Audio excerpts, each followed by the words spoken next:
So, in summation of what I'm trying to convey here, I apologize for unbecoming words to anybody. I don't mean to offend anybody. It's not productive. I hope you can forgive me. And I hope I can forgive myself so that I can be a more forgiving, loving, less judgmental, less condemning person. Because I don't think it's to any avail. It's not to profit. The best thing I do is be tactful in reaching people and exposing the fruitless deeds of darkness at the same time. But we do have to admit 2 plus 2 equals 4. So when it comes to basic supply and demand capitalist economic principles, I can never shrink away from that idea of logic and reason. And this is why, and the wherefores and all that. So, just if you understand fundamental economics, then you understand the rhyme and the reason for why and why you define progress the way you do in a declining cost of living, declining taxes, and this is how you are set free. This is progress. This is good. This is what you want.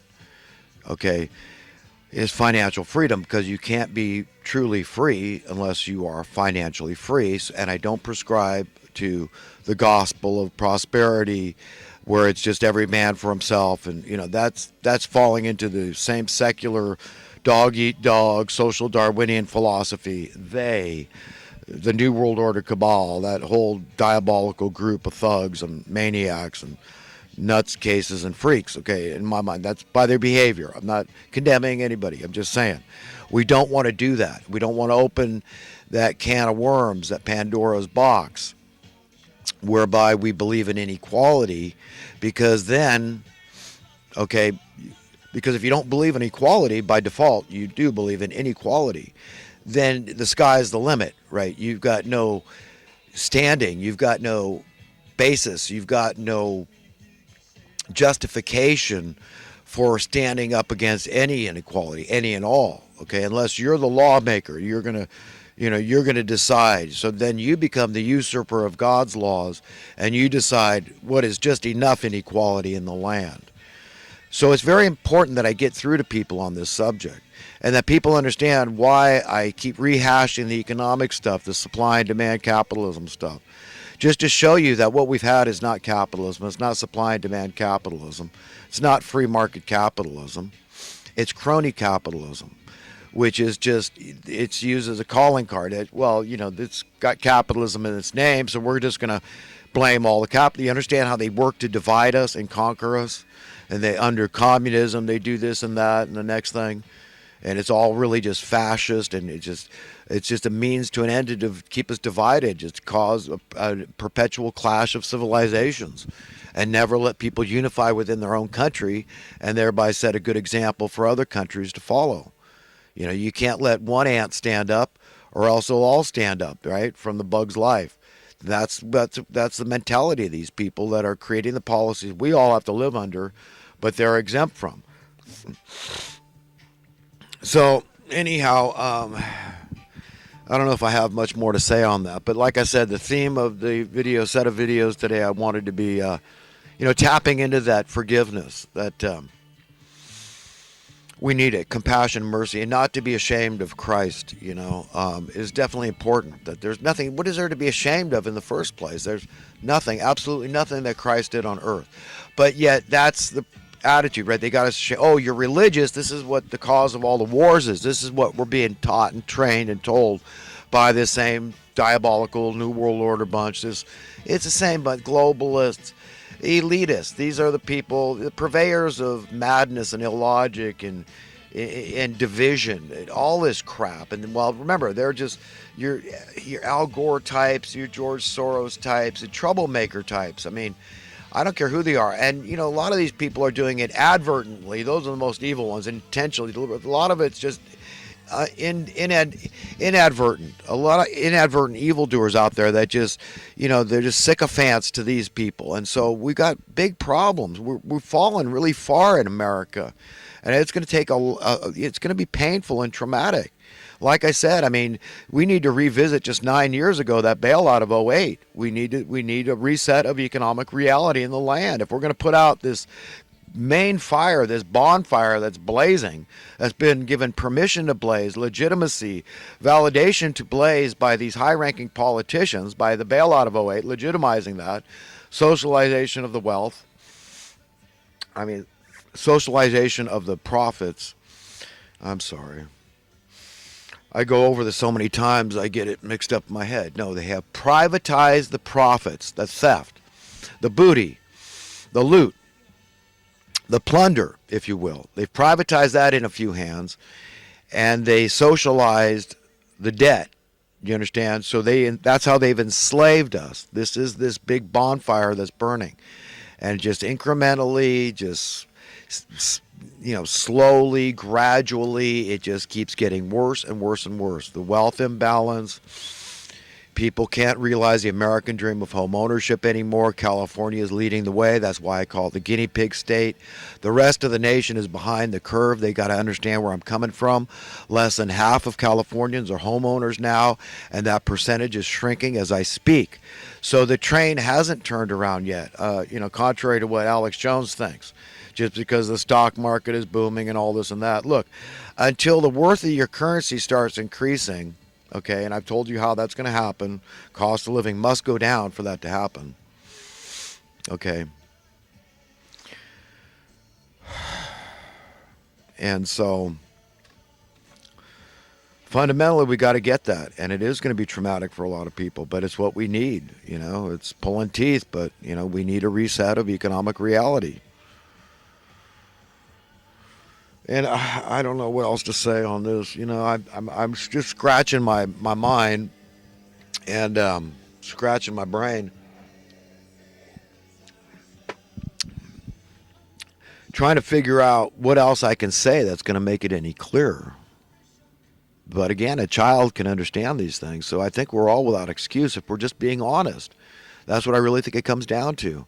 I have to explain to the child supply and demand economics. Say, well, how would you define progress? Would it be progress if the price of that gum keeps going up, even though we find easier and easier ways to manufacture gum, and it just becomes, we can manufacture up 10 billion sticks of gum a day if we want, even though there's only so many billion people and people can only chew so much gum. So would you define progress, once the child understood the difference between progress and regress? Is it progress that your currency is worth more over time, or is it progress that your currency is worth less? So if a child can answer that question correctly, and so it's an honesty thing. You see why it's not an intellectual thing? So that's all I beg everybody, please. Don't play yourself stupid. Okay, don't come across stupid by prescribing to an erroneous philosophy that 2 + 2 = 5, or that it equals anything but what it always has, does today, and always will. Okay, don't make yourself look stupid by prescribing to illogic, nonsensical, pyramid scheme-like social Darwinian economics beliefs. Okay, you've got to understand that. So the government doesn't have to do anything for us, but they can't have their cake and eat it too. They can't make all the laws and the minutiae and the arbitrary, capricious rulings that they make and not adhere to themselves, not make everybody adhere to them, and then expect you. And then, I can't have you telling me that these guys shouldn't feel entitled and righted, but it's okay that, the theft of the wealth of our nation and the debasement of the currency and the cost of living tax went through the roof, and you're not going to address that. You're going to look at all these poor welfare recipients that get this attitude. Well, who started that attitude? Who are we basing, whose image and likeness are being rendered into? You understand? Made into. That's our rulers. So if those are the people that we're looking up to and we exalt, and with these high-ranking politicians and businessmen and stuff, and they're all colluding in these special interest groups and causing people's cost of living to go up, their taxes to go up, and you say, but these people are wrong to feel entitled that the government should do anything to lift a finger, even though it's the, quote, government, however you define the government, very subjective term. It's the government that's legitimizing, validating, allowing the theft of the wealth of the nation, the debasement of the currency, and the cost of living, inflation to soar. Okay? The regression in the land.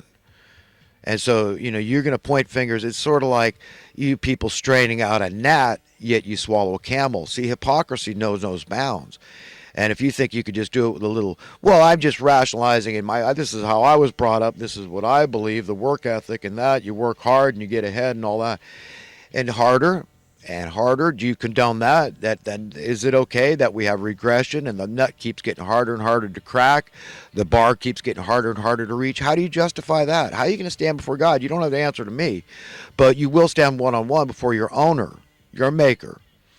Okay, the one that's going to determine where you go from here, what kind of people you deserve to be around. You understand? I want to be around people that believe in freedom, total freedom, absolute, complete freedom. No holds barred, no equivocation, no caveats. Okay, freedom. And that's what I would encourage you to want, okay, is to be in that realm too. Because just like misery loves company, joy loves company. Okay, this makes me joyful. It's such a blessing when I meet somebody, I go, oh my God, it's a like-minded person that gets it. Totally gets it, that says, yes, I'm trustworthy, and I am trustworthy to be free, entirely free. I get it. And I want that for everybody. So the things I want for myself and my children and my loved ones, my family, friends, peers, I want for you and your children and your family and friends and peers. I would not withhold it. And I love those kind of people. I want to be around those people forever. I want to just play. I want to recreate on God's green earth. Just, that's it. We'll have fun. The work will be easy. Like Jesus said, my yoke is easy, my load is light. God is not the one, he's not the harsh taskmaster. These 10 commandments is not a bunch of do's and don'ts and strict laws and legalese. I mean, we're not supposed to live by the written, the letter of the law. It's about the spirit of the law. We need to understand God's not an a-hole, okay, and he's not unreasonable. His yoke is easy, his load is light. And if you just follow the 2 commandments Jesus gave us, he said you could sum up the law and the prophets. He said, love God above all else. That's the rightful thing. It's very logical and reasonable. You glorify God for everything, because for our existence, for crying out loud. I mean, does it get more fundamental than that? For the reasoning, the justification for putting God first of everything, having no gods before him. So the first commandment is clear. And then the second one is just to treat others the way you want to be treated. You're not going to commit adultery with your neighbor's wife if you don't want him committing adultery with your wife. It's that simple. And the commandments fall on and on. You're not going to steal if you don't want to be stolen from. On and on, right? On and on, like that. You're not going to murder, at least not with malice aforethought. That's what we're talking about here. Premeditated first-degree murder is not that killing. I mean, you might have to defend the innocent and kill somebody. That's not a commandment. Thou shalt not murder, right? It's that malice, that impurity of the heart, the hatred. So you can do that with just being a hateful person. So again, if you're not hating your person, because you don't want even your enemy to hate you, you want at least not with any basis, any justification. So don't hate them. Just turn it over to God. Say, no, I don't hate you. I just want you to understand you're wrong, and I can never shrink away from knowing that you're wrong, and I'm pointing out the evil and exposing the evil deeds that you're doing, and do it with tact. Like, Jesus made a display in the temple courts, but I mean, we need to excoriate people, but in a loving way for their own good. That's the whole instruction that God gives. That, eventually it is going to be every man for himself. We're going to get judged to, go to this place or that place. And so I don't want anybody's metaphorical blood on my hands or my head. And so this is the watchman on the tower. We all have that obligation, that responsibility to ourselves too. Responsibilities to others is responsibility to ourselves. So in order for me to live life and not to have other people's blood on my head and my hands, I've got to do what I've got to do. A man's got to do what he's got to do. And some of that is in excoriating people, but in a tactful manner that God says, this is the way I want you to. I'll give you the words to say and the spirit in which to say those things. So anyhow, it's easy to please God. It's easy to sum up the law and the prophets in just those 2 commandments. And then the other 10 commandments all fall into place if we're truly following those 2 and living by the spirit of the law, not the letter of the law, which would kill all of us. It would destroy us all because we're all sinners. I have never met, I don't care who I'm talking to. I don't care if it's Hal Lindsey or who was the other famous preacher. all these huge names, they go past me sometimes. It just, names, like Shakespeare said, by any other name is still what it is. But all these giant preachers out there that I respect and admire a lot of them. I think they're great men and women too. I mean, women can preach too. Uh, but none of them, I don't think, would be willing to ever raise their hand if the question of who is perfect was answered, because it's that difficult to get sin out of our lives, to really believe that we're 100% pure, that we're never going to fall again, that there's no lust in my heart, there's no malice in my heart, there's no theft, larceny, there's no lying, cheating, there's nothing negative, there's no avarice, there's nothing bad in my heart. I don't know anybody that would be willing to raise